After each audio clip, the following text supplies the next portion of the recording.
আজকের এই ভিডিওটি আপনারা বেশি বেশি করে শেয়ার করবেন যাতে করে আমাদের সকল বাংলাদেশি ভাইরা জেনে প্রতারণার ফাঁদ থেকে মুক্তি হতে পারে। বন্ধুরা, আমার হাতে আপনারা কি দেখতে পারতেছেন? ওমানি মাত্র 200 পয়সা, 100 করে 200 পয়সা। কিন্তু না, যারা বাংলাদেশে এটা জানে না তাদেরকে বলা হয় এই যে 100 পয়সার নোট, এটা মূলত মানে 100 রিয়াল। এটাও 100 রিয়াল মানে 200 রিয়াল। অথচ ওমানের ইতিহাসে 100 রিয়ালের কোনো নোটেই নাই।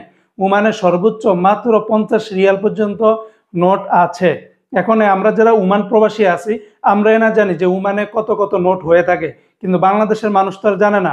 আপনারা দেখেন, আজকে মানে একটি চট্টগ্রাম প্রতিদিনের একটি পত্রিকায় তারা একটি নিউজ প্রকাশিত করা হচ্ছে আজকে 27শে মের একটি নিউজ, যেখানে বলা হয়েছে যে চট্টগ্রামে ওমানি রিয়াল গ্যাংদের ভয়ঙ্কর রকমের ফাঁদ। 100 পয়সার 25,000 টাকা, মানে 100 পয়সার একটা নোট দিয়ে তারা 25,000 টাকা মানুষের কাছ থেকে হাতিয়ে নিচ্ছে। কিভাবে নিচ্ছে প্লিজ একটু ধৈর্য সহকারে শুনবেন, তাহলে আশা করি বুঝতে পারবেন। এবং বাংলাদেশের আর কোনো মানুষ যেন এই সমস্ত প্রতারকদের হাত থেকে যেন মানে প্রতারিত না হয়, সেটাও আপনারা এই ভিডিও শেয়ারের মাধ্যমে জানিয়ে দিবেন। এখন এই যে গ্যাংগুলো, আপনারা একটু মানে নিউজের দিকে তাকান। এখানে 4 জনকে গ্রেপ্তার করা হয়েছে। আমি তাদের নামটাম কোনো কিছু নিয়ে বয়ানটা লম্বা করব না, শুধুমাত্র এতটুকু বলবো যে এরা কি করে, মূলত একটা গ্যাং এদের আছে। যেই কোনো ব্যাংকের সামনে বা যেই কোনো এক্সচেঞ্জ হাউসের সামনে তারা একটা গাড়ি নিয়ে আসে বা যে কোনোভাবে আগে থেকে ফাঁদ পেতে রাখে। এখন ওই জায়গার ভিতরে তাদেরই কিছু সদস্য লোক আগে থেকে ঘোরাঘুরি করতে থাকে। এখন হঠাৎ করে একজনকে টার্গেট করে, যার কাছে নাকি নগদ টাকা পয়সা আছে, এরকম একটা লোককে টার্গেট করে আর বলে যে ভাই, আমার কাছে ওমানের এত টাকা আছে, প্লিজ আপনি ক্রয় করবেন কিনা, বা এক্সচেঞ্জ হাউসগুলা কোথায়, বা এটা কিভাবে ভাঙ্গায় আমি জানি না।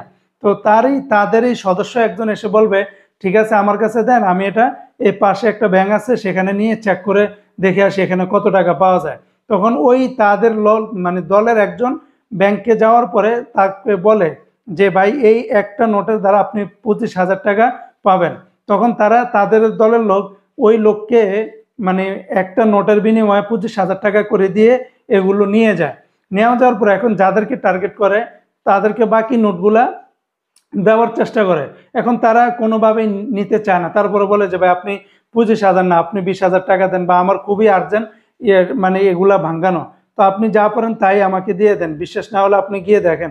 তো অনেকে কি করে, এই যে মানে প্রতারণার লোভ সামলাতে না পেরে দ্রুত এগুলা কিনে নেয়, পরবর্তীতে তারা ওখান থেকে আউট হয়ে যায়। ঠিক এরকম ভাবেই চট্টগ্রামে কয়েকজনকে প্রতারিত করেছে এবং পরবর্তীতে তারা পুলিশকে জানানোর পরে এদেরকে গ্রেপ্তার করতে সক্ষম হয়েছে। তাই আজকের এই ভিডিওটি যারা দেখেছেন, প্লিজ আপনারা সকলের মাঝে শেয়ার করবেন। এই যে ওমানের 100 পয়সার নোট, এটা তো অলরেডি বাদ হয়ে গেছে। কেন? ওমানের সুলতান কাবুজের ছবিওয়ালা যতগুলা নোট আছে প্রত্যেকটা নোটেই ওমানে বাদ করে দিয়েছে। এখন এগুলা ফালানো ছাড়া আর কোনো উপায় নেই, কিন্তু এই নোটের দ্বারা তাদেরকে প্রতারিত করতেছে। এখানে 100 পয়সার নোটকে বলতেছে 100 রিয়াল, অথচ ওমানের কোথাও 100 রিয়ালের নোটেই নাই। তাই যারা প্রবাসী বা যারা নাগরিক আছেন, সবাই আপনারা সতর্ক থাকবেন এই সমস্ত প্রতারণার ফাঁদ থেকে।